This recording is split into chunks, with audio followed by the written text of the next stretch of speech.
नमस्कार, संवाद कार्यक्रम में आपका स्वागत है। मैं हूं डॉक्टर प्रतीक श्रीवास्तव। मेरे साथ इस वक्त स्टूडियो में मौजूद हैं इंदौर के डीआईजी संतोष कुमार सिंह। संतोष कुमार सिंह को इंदौर आए 1 साल पूरा हो चुका है और ये 1 साल इंदौर में अपराधों की कमी का साल है। ये 1 साल सख्त पुलिसिंग का साल है।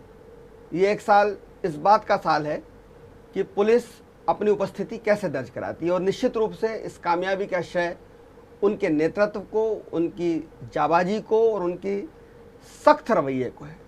सिंह साहब, आपका बहुत स्वागत है। बहुत धन्यवाद। जैसा कि मैं कह रहा था कि इस 1 साल में निश्चित रूप से अपराधों में कमी आई है, खासकर वो अपराध जो सड़कों पर होते थे, चैन स्नेचिंग के या छेड़छाड़ के या गुंडागिर्दी के, उस पर एक तरह से लगाम लगी है। मैं उस पर आपसे चर्चा करूंगा, लेकिन अभी मैं जानना चाहता हूं कि जब आप इंदौर आ रहे थे, इंदौर का कार्यकाल संभाल रहे थे, ग्वालियर से आप आए थे जो कि बहुत क्राइम वाला ज़िला माना जाता है, बहुत ज़्यादा वहाँ पर अपराध हैं, तो क्या एक आप परसेप्शन लेकर इंदौर आए थे और क्या चुनौतियाँ आपको उस समय लग रही थी कि ये होंगी और कहाँ तक आपको लगता है कि आप उसमें कहाँ तक कामयाब हुए उन चुनौतियों का सामना करने में? देखिए, जब मैं आ रहा था तो सामान्यतः ये सब बातें दिमाग में नहीं आती हैं। आदमी जब एक जगह से तबादला होकर दूसरी जगह जाता है तो सबसे पहले उस जगह पे पहुंच जाता है, क्योंकि मोटा मोटा हम लोगों को लगभग 14-15 साल इस सर्विस में हो चुके हैं और ब्रीफली हमने पूरा मध्य प्रदेश लगभग देखा हुआ है। और कोर जो पुलिसिंग है, चाहे शहर कोई भी हो, बेसिक जो रहता है किसी भी चीज़ का, वो लगभग सेम ही होता है। इंदौर को मैं बड़े एक तरह से कहें कि काम के हिसाब से मैं थोड़ा सा उत्सुक था कि मुझे जाके, क्योंकि बड़ा शहर है और अपने प्रदेश का सबसे बड़ा शहर है। यहाँ अपराधों का तौर तरीका भी अलग है, यहाँ थोड़ा सा आर्थिक अपराध भी ज़्यादा है। तो उस दिशा में ज़रूर मैं क्यूरियस था कि वहाँ क्या पुलिसिंग होती होगी, किस प्रकार का एक सेटअप है, क्राइम का क्या ओवरऑल स्वरूप है, वो जानने की एक उत्सुकता थी। और जब मैं आया तो अचानक यहाँ आने के बाद पता चला कि माहौल काफ़ी गर्म था। मतलब क्राइम को लेके काफ़ी लोगों में प्रतिक्रियाएँ थी तमाम तरह की। और शुरू के 10-15 दिनों में मैंने देखा कि कई अपराध भी बहुत इस तरह के रिपोर्ट होते थे। मुझे ऐसा लगा कि इस तरह के अपराधों को रोका जा सकता है अगर पुलिस सही जगह पर उपस्थित रहे, सही प्रकार से अपनी कार्रवाई करे, लोगों से संपर्क बढ़ाए, अच्छे लोगों से, ताकि उनको सूचनाएं आना शुरू हो जाएं। और एक जो किसी भी काम को बेहतर करने का एक स्वरूप जो होता है कि लोगों में विश्वास भी पैदा होना चाहिए कि ये अपना काम ठीक कर रहे हैं, इनको सहयोग करना चाहिए। तो मुझे लगता है कि ब्रीफली हम लोगों ने इसी चीज़ों पर मोटा मोटा फोकस किया, जैसा आपने कहा। और इसका एंड रिजल्ट ये हुआ कि ग्रेजुअली, धीरे धीरे, जैसे जैसे हम लोग अपने काम को बढ़ाते गए, वैसे चीज़ों का स्वरूप भी बदलता गया। ना केवल क्राइम कंटेन हुआ, बल्कि सबसे बड़ी चीज़ जिसको मैं काफ़ी हाई उस पर आकलन करता हूँ अपने प्रोफेशनल कैरियर के हिसाब से भी, कि लोगों का विश्वास बढ़ा, वो बड़ा ज़रूरी है। क्योंकि अगर लोगों में विश्वास, सिस्टम में जब तक लोगों का विश्वास नहीं होता तब तक आपकी सफलता का भी आकलन नहीं किया जा सकता। मैं ये कहना चाह रहा हूँ कि जैसे आप साल भर कोई बहुत बड़ी अवधि नहीं होती किसी भी सिस्टम की और किसी ऑफिसर की कामयाबी या सफलता का आकलन करने का, लेकिन फिर भी ये साल भर को आप कैसा देखते हैं? अगर आप अपने आप से जब सवाल करते हैं और अपना खुद आप आकलन करते हैं तो आपको कैसा लगता है कि जो चुनौतियां आपने शुरू में, आपने 15 दिन बाद महसूस की, उन चुनौतियों को आप कहाँ तक आप उनका पार पा पाए? नहीं, काफ़ी मैं कहूँगा संतुष्टिकारक अनुभव रहा, संतोषजनक रहा अनुभव। क्योंकि जब हम लोगों ने काम किया तो उसके रिजल्ट भी डायरेक्ट रिफ्लेक्ट हुए। क्राइम सबसे पहले कंटेन होना, अब क्राइम का अभी यहाँ कोई घटना हो गई, थोड़ी देर में वहाँ कोई हो गई, तीसरी कहीं और हो गई, ये कहीं ना कहीं लोगों में बहुत पॉजिटिव रिएक्शन नहीं देता है और इससे तो लोगों में भय आता है, असुरक्षा की भावना आती है। तो ये चीज़ें बाय एंड लार्ज काफ़ी हद तक हम लोगों ने लगभग कंटेन कर ली है। मैं कहूँगा ख़त्म सी हो गई है। क्राइम होते हैं पर एक आधा होते हैं और वो फिर डिटेक्ट भी होते हैं। इस चीज़ को लेकिन मेंटेन करना अपने आप में बड़ा चैलेंज है। जब आप कुछ अचीव करते हैं, जब आप कुछ किसी एक मुकाम पे पहुंच जाते हैं कि भाई हमने अपना काम इस तरह से करना शुरू कर दिया, तो इसको मेंटेन कैसे करना है, तो ये एक बहुत बड़ा चैलेंज है। क्योंकि ये मेंटेन करना बहुत इजी टास्क नहीं है। इसमें डे टू डे मॉनिटरिंग, हमारे जो अधिकारी कर्मचारी हैं उनको ये पता होना कि एग्जैक्टली उनका टास्क क्या है, उसी टास्क को रिपीटेडली और बेहतर और कम समय में कैसे कर सकते हैं, इसको मॉनिटर करना। दूसरी है, क्योंकि अब इंसिडेंट्स ऑफ क्राइम यानी जो घटनाएँ हैं वो काफ़ी कम है, तो जो भी अगर होती भी हैं तो उनकी विवेचना अब अच्छी होनी चाहिए। अब हमने ये नियंत्रित किया कि संख्या कम की, तो संख्या के बाद अब दूसरा आता है कि क्वालिटी ऑफ इन्वेस्टिगेशन को और बेहतर किया जाए और लोगों को सजा मिले, जो अपराधियों को सजा मिले। कई बार क्या होता है कि विवेचना की कमजोरी के कारण, गवाहों की सुरक्षा के कारण अपराधी छूट जाते हैं और उससे उनके हौसले बढ़ते हैं। और थर्ड इसका जो पॉइंट है कि ऐसे अपराध जो शायद रिपोर्ट कम होते हैं या जिसमें कई बार हम ये मान के कि हमें ये पता होने के बावजूद कि ये जो है अपराध की श्रेणी में आता है, कई बार हमारे निचले स्तर पे कई बार उसको जो है वो आवेदन वगैरह लेके टरका दिया जाता है। उदाहरण स्वरूप अगर किसी ने किसी को फ्लैट बेच दिया, उसको फ्लैट मिला ही नहीं, उस फ्लैट में कोई और रह रहा है, तो कहीं ना कहीं ये केवल सिविल नेचर का केस नहीं है, उस व्यक्ति की तो पूरी जीवन की पूंजी उसमें लगी हुई है और इसमें धोखाधड़ी का अपराध हुआ। तो धीरे धीरे हमने इस तरह के अपराधों को भी एड्रेस करना शुरू किया और कुछ लोग जिसमें ऑर्गेनाइज तरीके से कर रहे थे उनको टास्क पे भी लिया गया, उनके विरुद्ध कार्रवाई। जो शब्द बोला मैं इससे बहुत सहमत हूँ कि आवेदन लेकर टरका देना, ये अक्सर होता है कि पुलिस में जो फरियादी होता है, मैं अपने अनुभव भी हैं और लोग हमसे शेयर भी करते हैं कि उसको रिपोर्ट लिखाना उसके लिए बहुत बड़ी चुनौती है। सबसे पहले जो वहाँ हेड मोहर्र साहब रहते हैं या थाना प्रभारी रहते हैं, उनकी पूरी कोशिश रहती है कि रिपोर्ट ना हो। ये ट्रेंड कैसे आप बदलेंगे? नहीं, इसको काफ़ी हद तक बदला गया है। कहीं ना कहीं मैं ये नहीं कहता कि कोई चीज़ परफेक्ट है, मतलब उस व्यक्ति की या हर व्यक्ति की जिम्मेदारी 100% कोई अन्य ले नहीं सकता, हर व्यक्ति प्रोफेशनल है। पर जैसा मैंने कहा, विजिबल क्राइम को छुपाया नहीं जा सकता। जिसमें किसी को इंजरी है, कोई चोट लगी हुई है, कोई विजिबल क्राइम दिन दहाड़े हो गया, उसको छुपाया नहीं जा सकता। छुपाने वाले क्राइम वही होते हैं जिसमें कि ऑन पेपर कंप्लेंट हो रही है, केवल पेपर पे दिख रहा है। अब उनको जाके जांच करनी है तो उनको अगर उसमें थोड़ी सी आलस्यपन आ गया उनके अंदर, जो अधिकारी कंसर्न है, उसको चांस मिल गया कि जांच के नाम पर टाल सकता है तो टाल सकता है, तो वो प्रवृत्ति ज़्यादा है। तो अब इसको पिछले कुछ महीनों से हम लोगों ने टेकअप किया और इसी तारतम्य में हम लोगों ने क्राइम वॉच की भी इजाद की थी। मकसद यही था कि हमें कुछ लोग जो सूचनाएं देना चाहते हैं, वो कई बार आने की एक हिचकिचाहट होती है। दूसरा, अपनी पहचान नहीं बताना चाहते, पहचान नहीं बताना चाहते। दूसरा, वो परिश्रम भी क्यों करें भाई? ठीक है, ये प्रोफेशनल जो है उनका कार्य है, वो करें, वो परिश्रम क्यों करें? वो जस्टिफाइड भी है कि भाई इसके लिए अलग से एजेंसी वो करे। तो इसको ही इजाद किया गया था। इसका जो शुरुआत थी इसी को ध्यान में रख के किया गया, तो उसका भी रिस्पांस बहुत अच्छा रहा है। बहुत सारे हमें सूचनाएं मिली, कई बार हमें अपनी खुद की कमियां परिलक्षित हुई। हमारा जो पुलिस ऑफिसर्स या हमारे कई लोग जो उस पर ध्यान नहीं दे रहे थे, बीट इंचार्ज जो मिला हुआ है उस तरफ ध्यान नहीं जा रहा। कई बार बात मिले की होती, कई बार उस तरफ ध्यान ही नहीं जाता है, कई बार उसको वो रूटीन समझ के इग्नोर कर देते हैं। इस सोचने का नज़रिया है, अगर किसी के घर के बाहर 10 आदमी रोज़ शाम को खड़े होते हैं 3 घंटे के लिए, हो सकता है देखने में सामान्य लगता हो, पर उस घर के मालिक को शायद वो चीज़ जो है न्यूसेंस लगती हो आने जाने के रास्ते पे, क्योंकि उस घर की जब महिलाएं निकलेंगी 10 लोग हमेशा खड़े रहेंगे तो कहीं ना कहीं उनको तकलीफ तो होगी और आदमी कोई कमेंट ही उसमें से पास कर दे। तो ये एक नज़रिया भी है देखने का। हो सकता है कि सामान्य रूप में वो एक सामान्य चीज़ नज़र आती हो, लेकिन जो वहाँ उसका पीड़ित व्यक्ति है उसको ये अपराध नज़र आता है।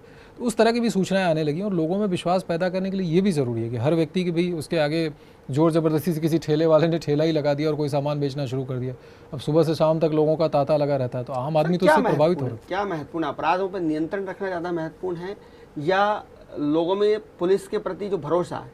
आज भी मध्य प्रदेश में नहीं, भारत की मैं बात कर रहा हूँ, भारत में आज भी लोगों को पुलिस से लेकर डर है, भरोसा नहीं है। जो भरोसा आना चाहिए वो कैसे आएगा लोगों में? दोनों ही चीज़ें महत्वपूर्ण हैं। जैसा मैंने पहले भी कहा कि जो परिस्थितियाँ थीं उसको नियंत्रित किया जाकर एक ऐसे फॉर्म में लाया जाए ना जब ये विश्वास हो जाए कि हाँ, यहाँ पे क्राइम का नियंत्रण हो सकता है, अपराधों का, जिसको आपकी भाषा में आप लोग ज़्यादा कहते हैं, अपराधों का ग्राफ नीचे जा सकता है, एक्चुअली ये अचीव किया जा सकता है, वो किया गया। उदाहरण स्वरूप जैसे मैं अभी चर्चा में ही आपको बता रहा था कि अगर हम गंभीर अपराधों में, मर्डर के अपराध अगर पिछले साल या उसके पहले के सालों की तुलना में आधे रह गए, तो ये एक अचीवमेंट है कि हमने वो डिटरेंट क्रिएट किया कि लोग अपराध करने के पहले हिचकिचाएँ ना करें। पर अगर घटित होता है तो उसको फिर फास्ट उसकी विवेचना हो, उसमें कार्रवाइयाँ जिसके साथ भी घटनाक्रम होता है उसको ये प्रतीत होना चाहिए कि पुलिस कार्रवाई कर भी रही है। तो कंटेन करने से ही दोनों ही आपस में परस्पर जुड़ी हुई चीज़ें हैं। अगर आप अपराधों पर नियंत्रण करेंगे, अपराधियों पर कार्रवाई करेंगे तो कहीं ना कहीं आम आदमी का विश्वास पैदा होगा। अब यह है कि जब भी आप ये कम कर लेंगे, अपराधों को नियंत्रित कर पाएंगे, तभी जाके आप बाकी चीज़ों पर भी समय दे पाएंगे। अगर एक थाने क्षेत्र में गंभीर घटना हो जाती है किसी भी थाना क्षेत्र में, तो आप ये मान के चलो कि पूरा समय तो उसी अपराध के डिटेक्शन में लगेगा। तो उनके पास क्वालिटी वर्किंग के लिए, लोगों से पॉजिटिव तरीके से, सकारात्मक तरीके से बातचीत करने के लिए कोई समय नहीं रहेगा। थाने पर अगर कोई उस समय अपनी थोड़ी सी, जैसा मैंने कहा कि छोटी फरियाद लेके जाता है कि मेरे घर के सामने 20 लोग खड़े रहते हैं और उसको इग्नोर किया जाता है या उसको यही कहा जाएगा कि भाई अभी तो बहुत गंभीर विवेचना चल रही है, आप जाओ, अब इसको बाद में देखेंगे। ये कि सामान्य सा जवाब होगा थाने का। लेकिन अगर वही थाना कंट्रोल्ड है, वहाँ पे अपराध कम होते हैं, तो हाँ वो बीट का अधिकारी उपलब्ध होगा, बीट के कर्मचारी उपलब्ध होंगे, वो जाके इस विषय को देखेंगे और तब वो भी अपना माइंड लगा सकते हैं हाँ ये वास्तविक रूप में ये न्यूसेंस हो सकता है। और हम जब लोगों को अपने ट्रेन करते हैं बीट वालों को, तो इन दोनों विषयों को जोड़ के ही बताते हैं कि ये पहला कंटेन करना, रोकना, अपराधों पर कार्रवाई करना, और दूसरा इसके साथ जनता के विश्वास को जीतना है, उसको प्राप्त करना। इसमें तीसरा थोड़ा सा रोल कई जगहों जनता के साथ संवाद जो होना चाहिए, करेक्ट, वो भी एक बड़ा महत्वपूर्ण है। और दिक्कत ये है कि जो आपसे तो बात करना हर बार संभव नहीं किसी आम आदमी के लिए। आम आदमी को बात करना है कांस्टेबल से, हेड कांस्टेबल से, लेकिन उनकी जो बात करने का तरीका है वो कई बार ऐसा नहीं होता कि जनता में एक संवाद स्थापित हो सके और जनता में विश्वास पैदा हो सके। उस दिशा में क्या काम करने की ज़रूरत है? तीसरा पहलू मैं मिस कर गया आपके प्रश्न के पहले, कि बेसिकली ऐसा पाया गया है बहुत सारे सर्विस में, मेरे पास एग्जैक्ट डाटा तो नहीं, कि पुलिस के बारे में जो परसेप्शन है वो लोगों के सुने हुए, फिल्मों के देखे हुए और अदरवाइज़ कई बार मीडिया में जो दिखाया जाता है उसके माध्यम से ज़्यादा बने हुए हैं, रादर देन कि 1-to-1 अनुभव। बल्कि जिन लोगों के 1-to-1 अनुभव हैं, उनके परसेप्शन या उनके जो ख्यालात हैं वो पुलिस के बारे में ऐसे लोगों से जिनके कि 1-to-1 अनुभव नहीं है उनसे काफ़ी बेहतर है। तो वही जो आपने बात इसमें उसके प्रश्न से फॉलो होता है कि जो संवाद की बात है, संवाद कोई ज़रूरी नहीं कि हर बार हर व्यक्ति का अच्छे अधिकारी से या बातचीत में जो सरल व्यक्ति हो उससे हो। अब कहीं ना कहीं इसके 2-3 पहलू हैं। एक तो उसको थोड़ा सा स्ट्रेस फ्री रखना ताकि वो ये सही कि इसकी बात ज़्यादा है ही, इसमें कोई शक नहीं, उसको छुट्टियां तक नहीं मिलती। लेकिन इन दोनों चीज़ों को अपने उसमें देखना पड़ेगा, वर्क भी ऐसा है। दूसरा चीज़, जब मैंने जैसे कहा कि संख्यात्मक रूप से अगर अपराध कम होंगे तो कहीं ना कहीं उसका समय, उसको ये एहसास होगा, उसको ये भी कॉन्फिडेंस है। ये कॉन्फिडेंस हमारे लोगों के लिए भी ज़रूरी है। अगर किसी थाना क्षेत्र XYZ को ये लगता है उदाहरण स्वरूप कि उसके यहाँ अपराध कम हो ही नहीं सकता, दिन प्रतिदिन वो मेहनत कर रहा है, तो फिर वो उसको भी लगने लगता है कि कहीं मेरा ऐसा तो नहीं कि मेरा मेहनत जो है जाया ही हो रहा है, मुझे कोई अप्रिसिएशन मैं सक्षम भी हूँ कि नहीं, अपने आत्मविश्वास, अपने अंदर आत्मविश्वास के लिए। ये विश्वास हमने अपने लोगों को भी दिया है कि आप जब प्रयास करते हो और सही दिशा में प्रयास करते हो तो आपके प्रयास सफल होंगे, आपको लोगों की अच्छी शाबाशी भी मिलेगी, आपको अप्रिशिएट भी किया जाएगा, बशर्ते कि आपका काम अच्छा हो।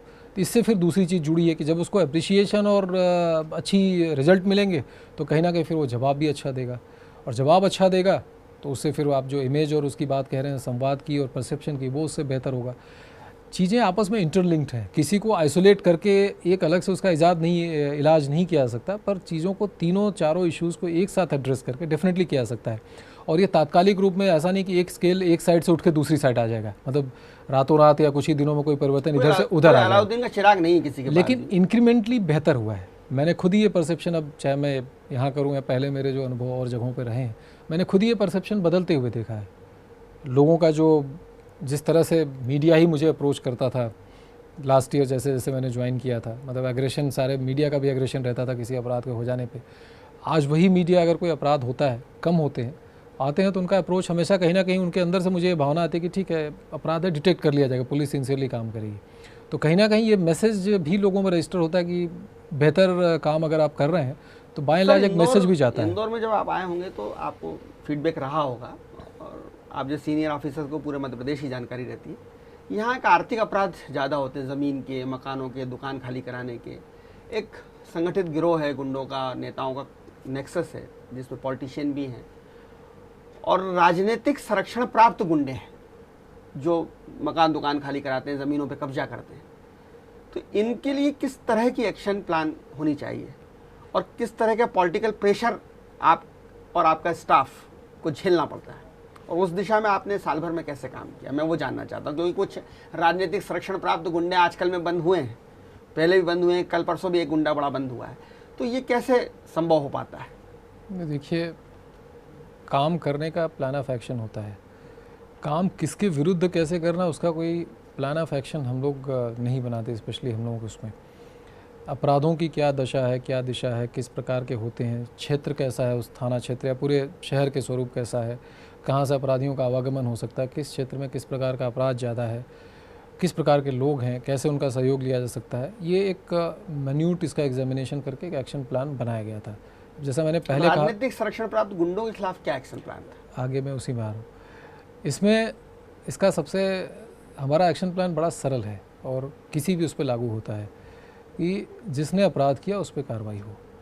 अगर किसी के विरुद्ध शिकायत मिलती है, सिद्ध पाई जाती है, कार्रवाई होती है। वो क्या है क्या नहीं, क्या ये विषय दिमाग में आता भी नहीं है, और हम लोग इसमें बड़े सौभाग्यशाली हैं और शायद इस बात पे आपको 100% यकीन नहीं होगा, पर मैं बड़े कन्विक्शन और 100% यकीन के साथ कह सकता हूँ कि इस विषय पे किसके खिलाफ कार्रवाई हो, किसके खिलाफ नहीं हो, आज तक किसी ने कोई ऑब्जेक्शन नहीं किया है। किसी नेता ने आपको कभी फोन करके नहीं कहा कभी कि मेरा किसी ने गुर्गा नहीं है, किया, इसको कभी नहीं करता है कोई। नहीं, और उसकी मैं वजह ये मान है के कि शायद आपकी छवि ऐसी कि आप सुनते नहीं है, इसलिए नेता आपको अप्रोच नहीं करते।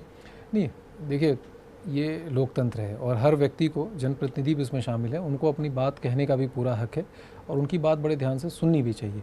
पर जैसा मैंने कहा कि उनकी जायज़ बात जो है, कई बार वो लोगों की जायज़ बातें भी आप तक पहुंचाते हैं। गुंडे की सफर, अगर कोई गुंडे वही की उसी हिमायत पे करे मैं तो आप उसके खिलाफ ही केस दर्ज कर लेते हैं। अगली लाइन में वही कह रहा हूँ कि इसमें हम लोग बड़े सौभाग्यशाली हैं और आपका शहर इसमें बड़ा सहयोग देता है और बहुत ही अच्छा शहर है। और बल्कि मैं कहूँगा पूरा मध्य प्रदेश ही ऐसा, हर जगह भी ऐसा सहयोग मिला कि कहीं से किसी की ये रिकमेंडेशन या कभी ये नहीं आती कि साहब ये अपराधी के विरुद्ध आप कोई। आपके आने के बाद एक नया ट्रेंड चला है इंदौर में कि जिसने अपराधी की मदद की हो, फरारी कटवाने में मदद की हो, या उसके लिए उसने फ़ोन किया हो या मदद चाहिए हो, तो आप तो उसके खिलाफ भी केस दर्ज कर रहे हैं। तो एक ये डर और एक भय तो रहते ही कि मैं कल से आपके लिए फ़ोन करूँगी, सर उसको छोड़ दीजिए, और मालूम पड़ेगा आपने मेरे खिलाफ ही केस रजिस्टर्ड कर लिया। नहीं, ऐसा नहीं होता है।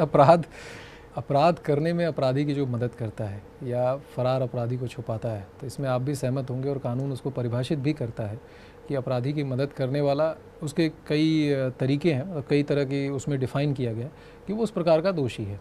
तो कहीं ना कहीं कानून को अपना स्वरूप लेना चाहिए और कानून को अपनी कार्रवाई करनी चाहिए। मैं फिर इस बात को रिट्रेट करूँगा कि मुझे लगता है कि और even her section of society से कहीं से कोई रॉन्ग व्यक्ति के लिए कभी किसी ने रिकमेंड किया आपको अप्रोच नहीं करते, इसलिए कि शायद आपकी सख्त छवि है, आप सुनते नहीं है, आप नहीं करेंगे। अब ये आपकी थ्योरी है, आप बना के रखो, पर मुझे लगता है कि इसमें लोगों की भावना और आम लोगों का जो एक विश्वास रहता है, अगर लोगों ने ये मन बना लिया कि आदमी गलत है, तो मुझे नहीं लगता कि उस रास्ते में कोई आता है। किसी मोहल्ले में उदाहरण स्वरूप अगर कोई, जिस टर्म को मैं यूज़ करने से थोड़ा परहेज़ करता हूँ, मैं अपराधी कहता हूँ कि मोहल्ले का कोई अपराधी है, ये गुंडा बड़ा जेनेरिक टर्म है। कई बार भाई भाई के झगड़े में एक भाई दूसरे भाई को गुंडा कहता है, तो ये बड़ा एक जेनेरिक सा लोगों ने वो कई बार फॉल्सली अपने लोगों को वो करने के लिए एक टर्म बना लिया था। तो अगर अपराधी कोई है और लोगों का ये मत है या लोगों को लगता है पूरे क्षेत्र में कि अपराधी है, तो मुझे लगता है कि फिर कोई ऐसी सिफारिश या रिकमेंडेशन कोई नहीं करता कि इस पर कार्रवाई नहीं होनी चाहिए। दूसरा, जब हम किसी के विरुद्ध कार्रवाई करते हैं, हमसे मेरा तात्पर्य पुलिस विभाग जब कोई कार्रवाई करते हैं, तो हम ये पूरा अपने सबूतों और अपने उस पर बड़े हम क्लियर होते हैं। हम ये कभी कार्रवाई को इस तरह की नहीं करते केवल कहीं सुनी बातों पे या आंकलन की हुई बातों पे या किसी के कहने सुनने में प्रभाव में आके। कार्रवाई जब होती है हमेशा पुख्ता सबूत और क्या प्रमाण है, शिकायत हुई, फिर जांच में क्या पाया गया, उसके आधार पर की जाती है। तो मुझे लगता है ये भी एक है कि हम कार्रवाई जिसके खिलाफ करते हैं पुख्ता सबूतों के जाँच परीक्षण उपरांत ही करते हैं। सर, जैसे आप पुलिस विभाग की बात करें, अभी एक बड़ा पुलिसकर्मी जो हैं, इनका मोराल, इनका उत्साह, वो बहुत महत्वपूर्ण है। हाल में आप चूँकि सीनियर ऑफिसर, इसलिए मैं सवाल कर रहा हूँ, आपके कार्यकाल से बहुत संबंध नहीं होगा, लेकिन चूँकि आप कई जिलों में, राजगढ़ में और भोपाल में, जबलपुर में, ग्वालियर में, आप कई जगह पुलिस कप्तान रहे हैं, आपने बहुत सारी भूमिकाओं में काम किया। मुरैना बालाघाट में भी काम किया है आपने। एक नक्सली प्रभावित है, एक दस्यु प्रभावित है। तो मैं ये जानना चाहता हूँ कि जैसे 2-3 घटनाएं अभी हाल ही में हुई, इससे पुलिस का मोराल किस हद तक गिरता है? मथुरा का एक सामना है कि मथुरा में एसपी को गोली मार दी गुंडों ने। वो देश के संदर्भ में, चूँकि आप तो इंडियन सर्विसेज से, इसलिए मैं बात कर सकता हूँ मथुरा की भी। देवास में एक हवलदार गहमा गहमी में एक सांसद की कॉलर पकड़ लेता है, उसको सस्पेंड कर दिया जाता है। महिदपुर में गुंडों का जुलूस पुलिस निकालती है, वो सस्पेंड हो जाते हैं। और इंदौर में भी एडीजी ये पूछते हैं कि सारे अपराधी एक ही तरीके से, उनके हाथ पांव क्यों टूट रहे हैं? आपको नहीं लगता है कि इन सब चीज़ों से पुलिस का मोराल गिरता है, उनका मनोबल टूटता है? देखिए, पुलिसिंग हर जगह की एक स्टेट सब्जेक्ट है और प्रत्येक प्रदेश की, इसलिए मैं बहुत डायरेक्ट, जैसे बाहर के प्रदेशों की आपने बात की, मैं डेफिनेटली जब किसी हमारे किसी साथी का ऑल इंडिया सर्विस में, इसलिए मैं सवाल कर रहा हूँ आपसे। मैं 2 कॉन्टेक्स्ट को जोड़ के बताऊँगा कि वहाँ की बेसिक पुलिसिंग का एक सब कल्चर और वो भी होता है, कानून तो अपनी उसमें रहता ही है, पर कहीं ना कहीं अगर हमारे व्यक्ति को कोई क्षति होती है, उसको चोट लगती है, उसके साथ नाइंसाफ़ी होती है या एक मैसेज जाता है कि इनके साथ सही वो नहीं हुआ, तो डेफिनेटली ये जो है डिमोरलाइजेशन का काम करता है, पुलिस का मोराल इसमें कम होता है। और फोर्स जो है वो हमेशा, क्योंकि काम टफ है, रोड पे कई बार कई घंटों खड़ा होना पड़ता है, कई बार कई जगह पेट्रोलिंग रात में करनी पड़ती है। रात में सामान्यतः सोने का समय है, लेकिन हमारे जवान और हमारे अधिकारी रात में 12 से सुबह 5 बजे तक गश्त करते रहते हैं। हम सभी देर रात्रि तक अवेलेबल रहते हैं। तो कहीं ना कहीं टफ ड्यूटी है तो मोरल तो डेफिनेटली डाउन होता है अगर इस तरह कोई घटनाक्रम, खासतौर से बहुत ही दुर्भाग्यपूर्ण घटनाक्रम जो आपने मथुरा का जिक्र किया, इस सीनियर ऑफिसर की लाइफ गई और उसके साथ साथ SHO की भी महेशपुर के आपसे बात करूँ, मैं उसी पे आ रहा हूँ। दूसरा इसके साथ साथ ये भी देखना पड़ेगा कि कहीं भी ये भी एक वो नहीं दिया सकता, क्योंकि उस घटनाक्रम के फॉलोअप में क्या हुआ ये भी आपकी जानकारी में होगा। मैं बहुत ज़्यादा विश्लेषण इसका समक्ष में करूं बहुत ज़्यादा जायज़ नहीं होगा, पर मैं इतना ज़रूर कहना चाहूँगा कि दोनों का एक बैलेंस होना चाहिए कि समाज में हम सख्ती का मैसेज ज़रूर देना चाहते हैं अपराधियों से, but at the same time हम कोई ऐसा भी संदेश नहीं देना चाहते कि कोई बहुत ही ज़्यादा मनमाने तरीके से कानून अपने हाथ में लेके कुछ भी करता रहेगा।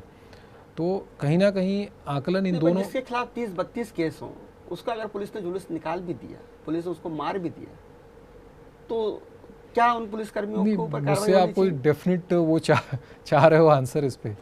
फर्स्ट ऑफ ऑल मैं उनका नियंत्रण करता अधिकारी नहीं हूँ, और अगर हम अपने उसमें रहता तो फिर कोई निर्णय लेना पड़ता तो फिर अपन कह सकते थे। जनरल बात कर रहा हूँ मैं जनरल रूप में यही कह रहा हूँ कि दोनों का एक बैलेंस होता है। देखिए, समाज में ये संदेश देना है कि हम अपराधियों के प्रति कठोर हैं, पर संदेश हमें दोनों क्राइटेरिया पे देना पड़ेगा। अपराधियों के प्रति हम कठोर हैं, कठोर कार्रवाई करेंगे। जिस जिले को बात करते हैं, आपके जिले इसको कंप्लीट कर लूँ मैं। एट द सेम टाइम कि कोई किसी भी उस तरह में कोई भी किसी स्तर पे कानून को अपने हाथ में लेके कार्रवाई नहीं कर सकता। तो इन दोनों का बैलेंस है, और डेफिनेटली मुझे लगता है कि जहाँ के भी वरिष्ठ अधिकारी या शासन या प्रशासन इस बात का ज़रूर ध्यान रखेगा कि वहाँ के लोगों का मोरल डाउन ना हो, और उन्होंने इन बातों को फैक्टर इन जरूर किया होगा। जैसे अपने प्रदेश की जो आपने बात की है घटना की, तो उन्होंने डेफिनेटली इस बात को कंसिडर किया होगा कि उनके इस एक्शन से या जो भी वो कर रहे हैं कहीं ना कहीं मोरल डाउन होगा, और उसको वो हो सकता है आने वाले समय में दुरुस्त भी करें।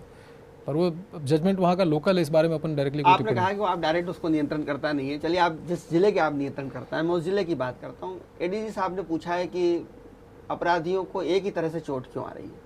आ रही है तो आ रही है, अपराधियों की चोट की चिंता पुलिस का वरिष्ठ अधिकारी क्यों करे?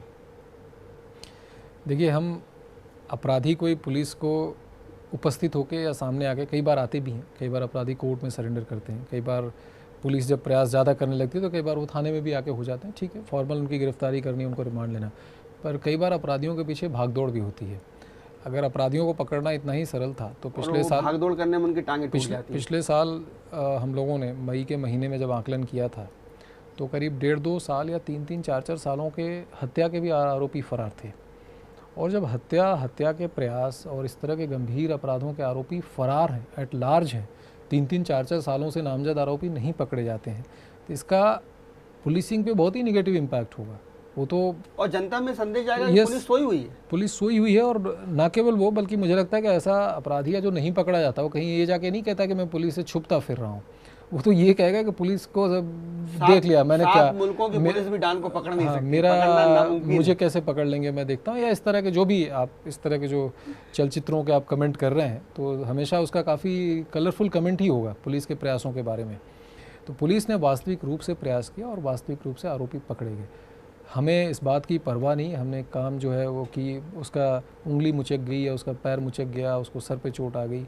हमारे लोगों को भी चोटें आती हैं, हमारे लोग भी भाग दौड़ में, टूट गए तो टूट गए, हमारे लोगों को भी चोटें आती हैं। और हमारे कई जवान, कई इंदौर शहर में ही 2014 में एक बाईपास पे ही जवान का मर्डर हो गया था, या एक्सीडेंटल था वो विषय।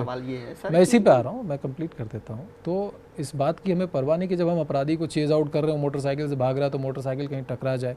कानून में इसका प्रोविज़न है, कानून में इसका प्रोविज़न है भाई, कोई हम लॉफुली काम कर रहे हैं, उसके कॉन्सिक्वेंस में अगर हमें कोई क्षति होती है या भागने वाले को होती है तो जस्टिफाइड होता है। और अपराधी को तो पकड़ेंगे ही, वो चाहे भगता भगता पकड़ा जाए या बंद होके पकड़ा जाए। मैं उसको कंप्लीट कर देता हूँ आपके उसको। अपराधी को हम पकड़ रहे हैं और पकड़ेंगे ही, वो चाहे भगता भगता पकड़ जाए, पकड़ते पकड़ते गिर जाए, या वो आके पुलिस के पास आ जाए, वो भी है, या वो कोर्ट में चला जाए, पर कोई अपराधी एट लार्ज नहीं रहेगा। अगर वो अपराधी है तो पकड़ा जरूर जाएगा।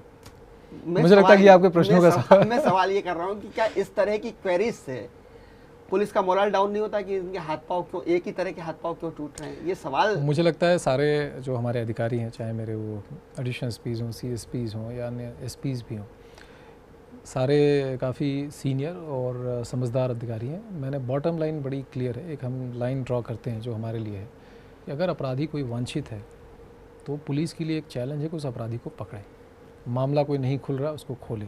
अगर हम अपराधी को पकड़ रहे हैं, वो दौड़ भाग रहा है, उछल कूद कर रहा है, गिर रहा है, पड़ रहा है, पुलिस पे कई बार हथियार लेके दौड़ पड़ते हैं। तो उस दौरान हमें जो शक्तियाँ कानूनी रूप से प्रदत्त हैं उसमें हम कार्रवाई करेंगे। हमें इस बात की परवाह नहीं कि रिजल्ट क्या होता है।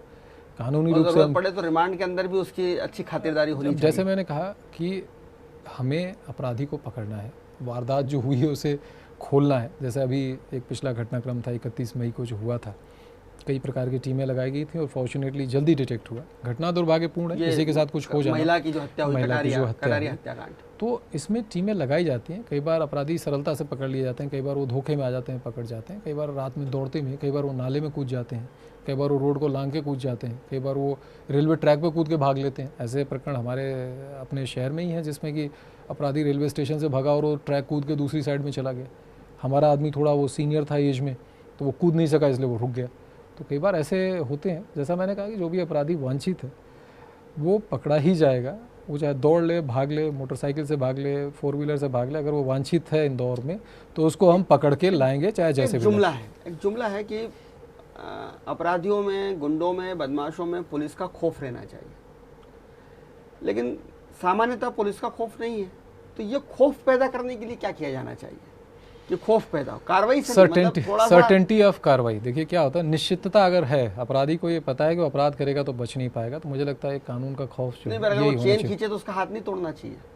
नहीं, देखिए आप कुछ इस तरह के सवालात कर रहे हैं जिसका कोई डेफिनेट या उसका लॉफुल आंसर नहीं है। मैं इसको एक पर्सपेक्टिव दे देता हूँ कि खौफ, आपने कहा बहुत सही है कि कानून का, पुलिस का खौफ अपराधियों में होना चाहिए। और ये खौफ आता है, जो मैंने पहले बात की वो बार बार मिस हो जा रही है आपके उससे, कि पकड़े जाने की 100% सर्टेनिटी वो हम इंश्योर करेंगे। चाहे अपराधी ने अपराध किया, चाहे वो चेन खींचने वाला अपराधी हो, चाहे किसी को धमकाने वाला आरोपी हो, पकड़ा वो ज़रूर जाएगा। और अगर हम लोग इसको एक चैलेंज के लिए अपने लोगों को मैं मोटिवेट करता रहता हूँ कि जो अन्न दाना खाता है, हवा में सांस लेता है और सारे सुख सुविधाओं का जो प्रकृति ने दिया है प्रयोग कर रहा है, तो उसको हम पकड़ लेंगे, चाहे वो कहीं भी रह ले, हिंदुस्तान में कहीं भी भाग ले, उसको हम पकड़ के ले आएंगे, चाहे वो कहीं भी हो। तो ऐसे बहुत सारे आप 20-20, 25-25 साल से जो फरार आरोपी थे, मर्डर के वारंटी थे, पेरोल से भाग गए थे, उनको हम पकड़ के लाएँ, तो कहीं ना कहीं ये चीज़ें लोगों में एक मैसेज तो भेजती हैं कि भाई 25 साल से बैठे हुए हैं, बाबा जी भी बन गए तब भी पकड़ लिए गए, तो अल्टीमेटली आप पकड़े तो गए ना। तो ये सर्टेनिटी ऑफ अरेस्ट और अच्छी विवेचना द्वारा उनको सज़ा दिलाया जाना। और उस दौरान अगर कोई बहुत ही भगंतु टाइप का अपराधी है, बहुत ही भागने में काबिल है, तो अगर वो पुलिस का सामना कर लेगा, कभी कोई बहुत दिलेर अपराधी होता है कि पुलिस के सामने ही आ जाएगा, वो बंदूक दिखाएगा पुलिस को, तो नेचुरली पुलिस उस समय शांत तो नहीं बैठेगी ना। पुलिस फिर अपने जो आत्मरक्षा शक्तियाँ उसका प्रदर्शन। इंदौर में एक अपराध बहुत होता है, क्रिकेट का सट्टा, और बड़ा क्रिकेट सट्टा को लेकर इंदौर बहुत कुख्यात है, बदनाम है। बॉम्बे से तार जुड़े हुए हैं, और अगर बहुत अंतर्राष्ट्रीय स्तर की मैं बात करूं तो डी ग्रुप का और डी कंपनी का ही सट्टे पर नियंत्रण है, और वो कहीं ना कहीं इंदौर तक वो चीज़ें आती हैं। और जो लोग इंदौर में क्रिकेट का सट्टा कर रहे हैं वो बहुत सफ़ेद पोश लोग हैं, मऊ में हो या आसपास हो। इसके लिए कोई एक आप स्ट्रेटेजी बना के कोई कर रहे हैं कि वास्तव में जो जहाँ पे जो पकड़ा जा रहा है वो मामूली बुकीज़ है जिनको पुलिस पकड़ रही है, क्राइम ब्रांच पकड़ रही है, कोई ऐसा बड़ा सरगना जो दूसरा कोई काम करता है लेकिन वो काम उसका मुख्य रूप से क्रिकेट का सट्टा करना, वो पकड़ा जाए? नहीं, आपका ये कहना सही है इन अ सेंस कि कई बार ये जो अपराध होते हैं इस तरह के संगठित हैं, पर इसको कहीं लिंक करना किसी अब बड़े अपराधी से, मुझे लगता है वो थोड़ा सा जस्टिफाइड नहीं है। ऐसे कोई प्रमाण नहीं है कि वो अल्टीमेटली जो है किसी ऐसे व्यक्ति द्वारा कंट्रोल किया तो हमारे देश में नहीं, ये प्रमाणित नहीं है, ना इसके बारे में कोई अभी तक साक्ष्य है किसी भी एजेंसी के पास। पर ये आपका कहना ज़रूर सही है कि इस तरह के लोग संगठित अपराध करते हैं, कई एक प्रकरणों में पकड़े भी गए हैं, पर कई बार ये भी सही है कि कड़ियाँ आगे नहीं बढ़ पाती हैं, छोटे स्तर के लोग ही पकड़े जाते हैं। कुछ हमारे पास इन्फॉर्मेशन हैं, कुछ हम काम कर रहे हैं, और उसमें कोई भी शामिल हो। अब इंदौर में क्रिकेट का टेस्ट मैच होने जा रहा है, इंदौर सेंटर बन गया, टेस्ट सेंटर, तो जाहिर है कि यहाँ पर जो क्रिकेट के सटोरी हैं वो अपना एक जाल फैलाएंगे। उस पर उनको आभास होना चाहिए, और उनको होगा भी आभास कि ऐसा कोई स्वतंत्रता किसी भी उसको करने की नहीं दी जाएगी, और अगर कोई शामिल है तो उस पर कार्रवाई की जाएगी। हो सकता है कि कोई किसी उसमें बच गया हो या उस तक कोई ना पहुंच पाया हो, पर उसको ये आभास हो जाना कि वो फैलता जाएगा, ये नहीं होगा। और जो भी शामिल है उसमें चाहे कोई भी हो, उस पर कार्रवाई तो करेंगे। जो बस्तियां हैं हमारे इंदौर में बहुत सारी जगह, जो छोटे मोटे गुंडे हैं वो आज भी कुछ छोटी मोटी हफ्ता वसूली टाइप की कर रहे हैं, सूदखोरी के नाम पे बहुत ज़्यादा ब्याज वसूला जा रहा है, और कुछ शिकायतें आपके पास आती हैं, कुछ नहीं भी आती हैं। आत्महत्याओं में भी कुछ कारण ये आए कि सूदखोरी के कारण आत्महत्या हुआ है, उसका ठीक है, डिस्ट्रिक्ट एडमिनिस्ट्रेशन का विषय है कि वो सूदखोरी का उसके पास लाइसेंस है या नहीं है। पर इस तरह के मामले को रोकने के लिए पुलिस को एक कम्युनिटी पुलिसिंग जैसी कोई चीज़ करे कि लोग अपने पास उनकी शिकायतें लेकर आएँ और उनको उसका समाधान मिले। देखिए, दो चीज़ों से संबंधित है। कुछ एक प्रकरण ऐसे देखेंगे जिसमें किसी ने बहुत ही ज़्यादा उधार की रकम ली। एक होता है कि जब आदमी अपने जीवन यापन के लिए कुछ उधार लिया, अपने धंधे वगैरह के लिए, छोटे स्तर पर, जो आपने छोटी बस्तियों की बात की। और कई एक प्रकरण ऐसे देखे गए जिसमें लोगों ने ऐसी ह्यूज अमाउंट, करोड़ों की राशि किसी से उधार ले ली इन्वेस्ट करने के लिए, और उसको फिर ये इन्वेस्ट भी नहीं किया, किसी प्रकार से ख़त्म कर दिया। तो ये उस परिधि में नहीं है जिसे लगता है जिस परिधि की आप बात कर रहे हैं। दूसरा, सूदखोरी पर से कोई ऐसा मेजर एक इशू तो डेफिनेटली है, क्योंकि हमारे समाज में इसकी एक एक्सेप्टेंस भी है कि लोग अपनी ज़रूरत में दूसरे व्यक्ति से पैसा लेते हैं।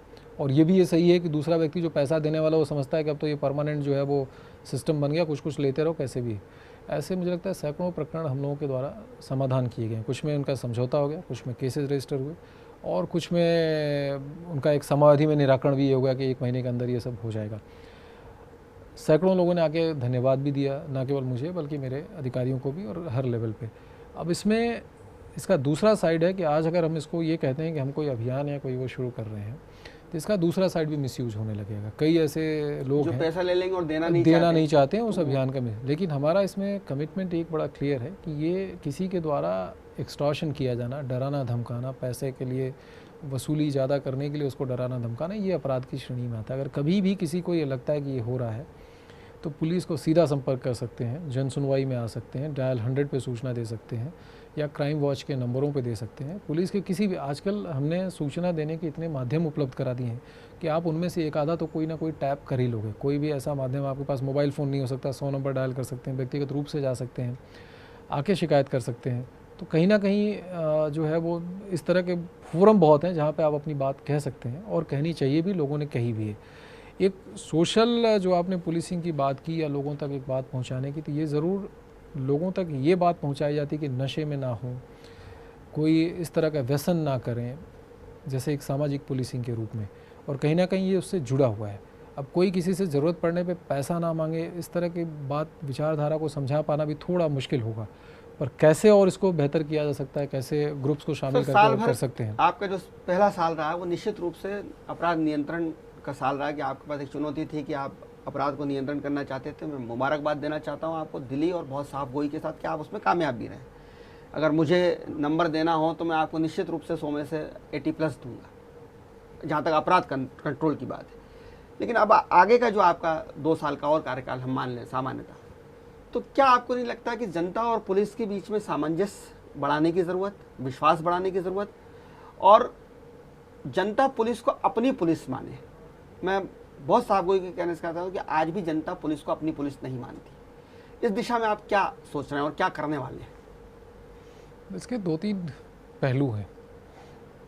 अपराध नियंत्रण का साल रहा, ये सही है, लेकिन हमने उससे आगे भी हम लोगों ने कुछ किया है, और नियंत्रण के साथ साथ जैसा आपने कहा कि वो भी करने की कोशिश की। और कभी आप जनसुनवाई के समय में आएंगे, मीटिंग हॉल जो मेरे ऑफिस का है, तो उतनी ही भीड़ रहती जितना हम सामान्य आयोजनों में लोगों को बुलाते हैं। 150 से 200 लोग मिनिमम रहते हैं, और कहीं ना कहीं ये लोग बदल रहे हैं, इन द सेंस कि हर वीक डिफरेंट लोग आते हैं। तो ना केवल हम उनकी समस्याओं का समाधान 1-to-1 कर रहे हैं, बल्कि नए लोग भी उस विश्वास की उसमें जुड़ते जा रहे हैं। जिसकी समस्या का समाधान होगा, नेचुरली एक विश्वास होगा। समस्या, लोगों में विश्वास पैदा करने के 2-3 तरीके हैं। एक तो अपराधों पे कार्रवाई, अपराधियों पे कार्रवाई, उसमें वो तो आपने की, जिसमें दूसरा ये है कि उनकी जब शिकायत हो, जब व्यक्तिगत उनका कोई शिकायत होती है, उस समय उनके अच्छे अनुभव हों। तीसरा, जब हम कोई अच्छा काम करते हैं, इनिशिएटिव लेते हैं, उसको लोगों तक पहुँचाना। चौथा अपने कामकाज में पारदर्शिता रखना। और 5वां, रेगुलर नॉन स्ट्रेस टाइम में, यानी जब कोई बहुत त्योहारों में बंदोबस्त की आवश्यकता नहीं है, उस समय लोगों से एक सकारात्मक रूप में संवाद करना। लेकिन इसका एक साथ में पहलू ये भी है कि कई बार हम पुलिस को अपनी फ्लेक्सिबिलिटी से देखना चाहते हैं। उदाहरण स्वरूप, अगर मैं गाड़ी चला रहा हूँ, मेरे पास ड्राइविंग लाइसेंस नहीं है, मुझे किसी पुलिस अफसर ने रोक लिया और मुझे ड्राइविंग लाइसेंस नहीं रखने का चालान भरना पड़ा, तो मेरे को मन में ये नकारात्मकता नहीं पाल लेनी चाहिए कि पुलिस ख़राब है। मुझे बल्कि ये सकारात्मक वो रखना चाहिए कि पुलिस ने रोक के मुझे नियम के अनुसार किया। ये हमारा देश एक लोकतंत्र है, और यहाँ पे एक संवैधानिक सारी चीज़ें एक संविधान और एक कानून के तहत चलती हैं, यानी रूल ऑफ लॉ है, और रूल ऑफ लॉ से बढ़ के कोई चीज़ नहीं है। तो मुझे लगता है कईयों के जो कटु अनुभव हैं वो इसी आधार पे आधारित हैं कि उनको कहीं ना कहीं पुलिस कार्रवाई का सामना करना पड़ा। उदाहरण स्वरूप किसी दुकान वाले ने अतिक्रमण करके किसी के घर के सामने दुकान लगा दिया, अपनी परिभाषा में वो आजीविका के लिए लगा रहा है, ईमानदारी से रोटी कमा रहा है, लेकिन घर वाले को परेशानी है। रोक रहा है। अब दोनों की कंप्लेन है। अगर पुलिस ने लेकिन नियमानुसार अतिक्रमण नहीं होना चाहिए, वो हटा के कहीं और विस्थापित कर दिया, तो उसने मन में हमेशा के लिए एक पाल लिया कि भाई इन्होंने गलत काम किया। कोई व्यक्ति मेरे पास आए थे जिनके सामने कोई वो जो चलित दुकानें रहती हैं उनके घर के सामने वो लगाता था और 20-25 सालों से लगा रहा था, उसको 25 सालों से कोई हटवा नहीं पाया था। हम लोगों ने प्रयास किया, वो एक ही दिन में हट गया और उसको इस सहमति के साथ हटा दिया कि तुम कहीं और जाके लगा लो। तुमको जब सामने जिसकी ज़मीन या जिसकी तुम जायदाद पे ये लगा रहे हो वो सहमति नहीं है तो वहाँ ज़बरदस्ती क्यों कर रहे हो? ये कानून की परिभाषा में आ रहा है। अगर तुम अपने आप नहीं समेटोगे तो हम कार्रवाई भी करेंगे, जब्त भी कर लेंगे।